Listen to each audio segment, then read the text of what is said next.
Hello and welcome to The Telescope. Every week we bring you a fresh insight from the biggest car market in the world. Today's car is the Baojun Yunhai, or Cloud Ocean. Every car from Baojun is some sort of cloud. This is the sister car to the Wuling Starlight S we showed you a while ago. This is on the same chassis, the same platform, but smaller with nicer interior, and this has the DJI assisted driving kit. What's slightly unusual is at the time of filming this clip, I've only driven this car for about 5 kilometers. And I'm doing this because we're highly weather dependent today. There's a typhoon heading our way, so I think it's only appropriate for me to explain to you what is happening today, in case when the typhoon does arrive, the rest of the video could highly likely be filmed in an underground car park. We've got lucky, the typhoon has shifted a bit further west to where we are right now. So look, now on a day where we're expecting a typhoon to land, we have direct sunlight. So let's crack on. In terms of size, this is about 230 millimeters shorter than its bigger brother, the Wuling Starlight S, and about 70 mil lower. And that means I can still sit behind myself. But in terms of shoulder room and headroom, you do feel like this is a smaller class of SUV. It's similar to the difference between a X3 and an X5. A word on the exterior design. This is quite a good looking car. I think you would agree. It's quite athletic. There is a PHEV version which has about 40 millimeters of extra front overhang because it needs to fit in combustion engine, and therefore I don't think it looks as good as this BEV version. It's instantly recognizable because it doesn't have those super slim daytime running lights that just about every EV nowadays has it now. It's a triangle shape. It's got a pupil or an eye to it, which I definitely prefer.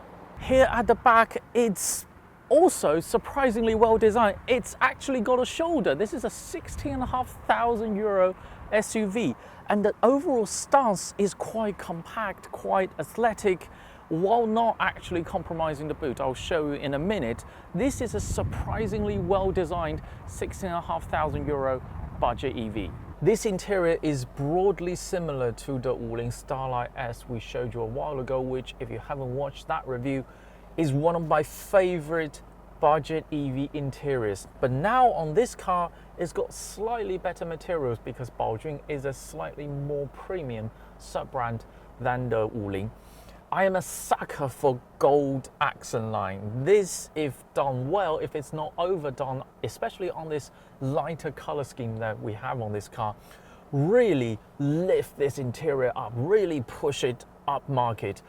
But actually, this is a €16,500 EV. Dynamically, I'm expecting an easy time. I thought I can just repeat what I said with the Wuling Starlight S, but actually it's quite different, substantially different. First of all, this car has a completely different on-center response of the steering compared to the Wuling Starlight S. If you remember that review, I said Wuling cannot tune a family SUV steering like a Super Mini. It's super light with a very big dead zone in the center. This doesn't have that dead zone, which is very welcome. This steering does not feel like a Super Mini, which is, well, thank you very much. I've checked with the product team of this car, and they said this car is indeed tuned by a different supplier. My name is Michael Rojas, and I'm a vehicle development engineer for Multimatic. If Starlight S can replicate this steering, it will instantly improve the dynamic qualities of that car. This steering is not spectacular, but it's noticeably better than the Wuling Starlight S is originally based on. There's nothing particularly wrong with it. Plus, this car is substantially smaller, so if all else being equal, the same chassis, the same motor, and even the weight is not that different between this and its bigger brother, but this smaller size just helps this car dynamically. This feels much more together. Compared to this car's rival, this doesn't roll around that much. Both this and the Wuling Starlight S rolls a lot less than the Geely Galaxy E5. This is a major plus if you value driving, and most of the time it's just you and your partner on the car, only the front seat, the passengers.